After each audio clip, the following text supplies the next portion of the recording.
choose geology. Geology chose me. Geology chose me.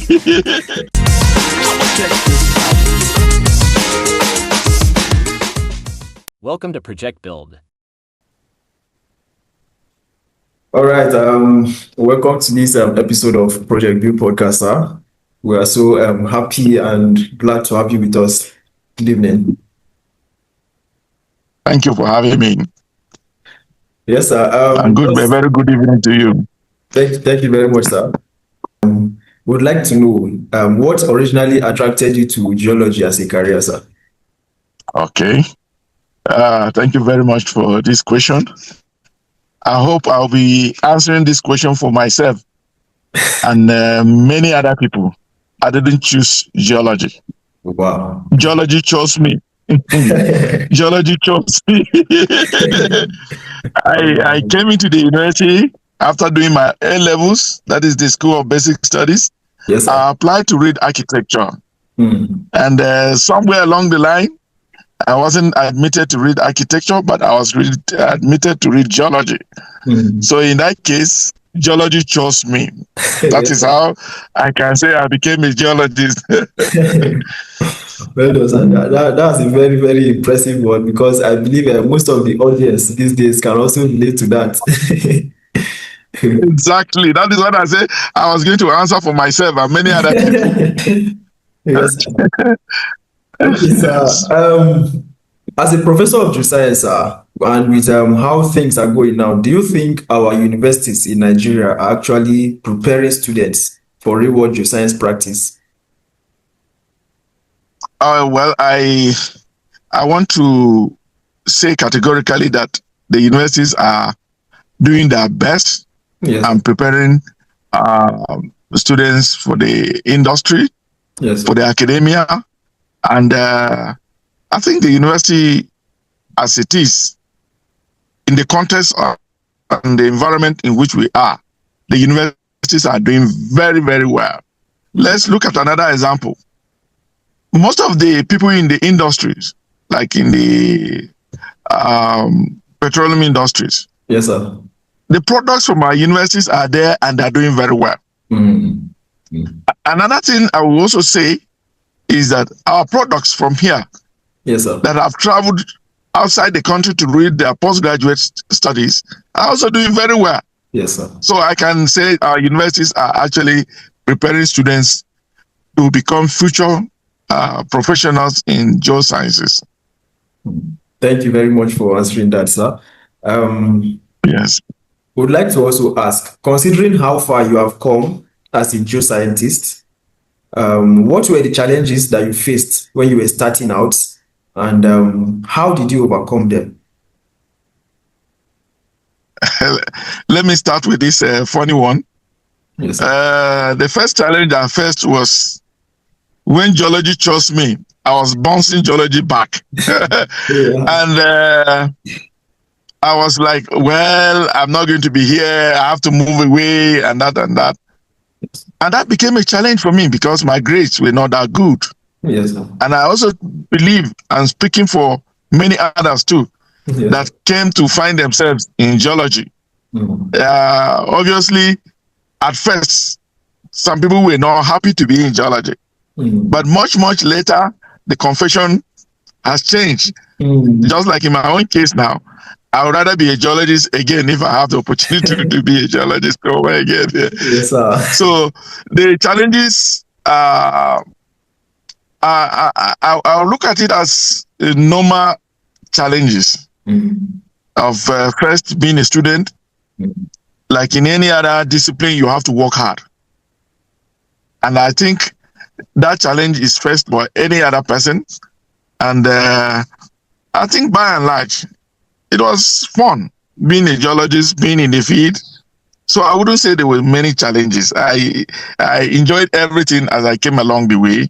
Yes, sir. And I wouldn't say there was a particular challenge trying to become a geologist. Yes. And even now as a geologist, I think the challenges are not, there are none that are insurmountable to say that where this is a challenge to be a geologist. There are also some challenges which has to do with people with disabilities. Yeah. I didn't have any disability.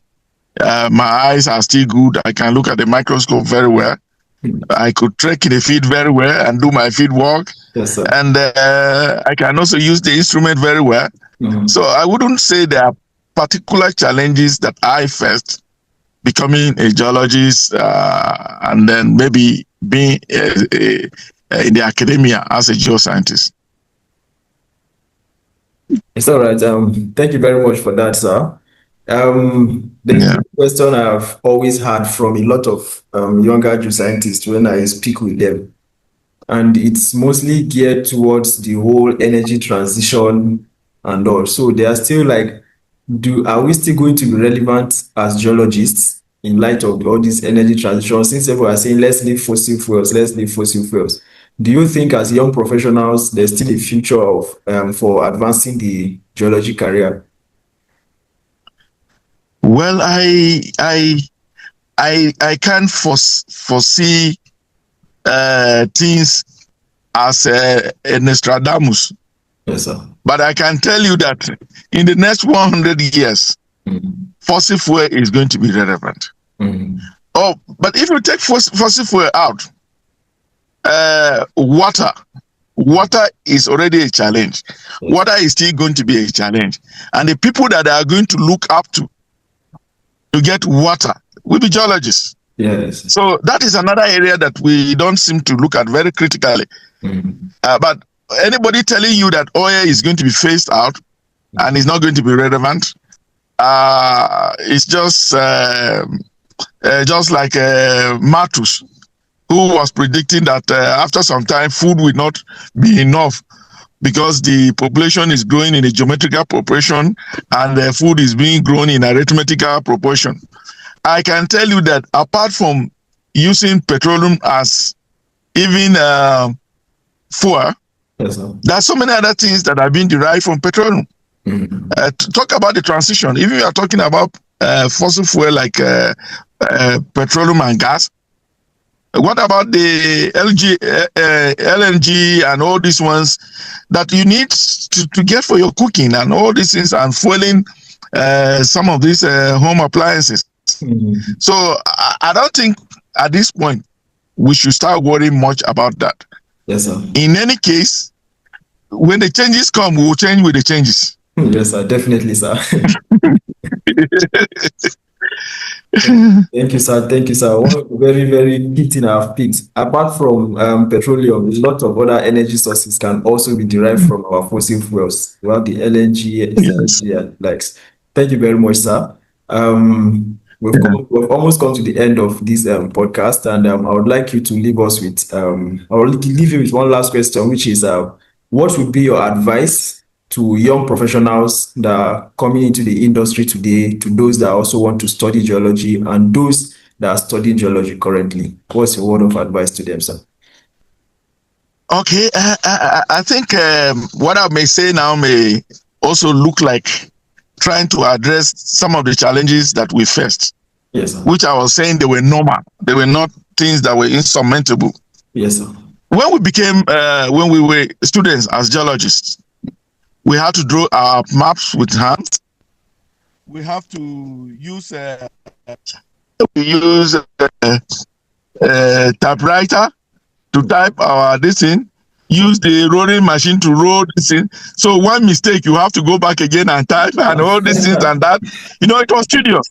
Then the computer came, and then we have to roll on.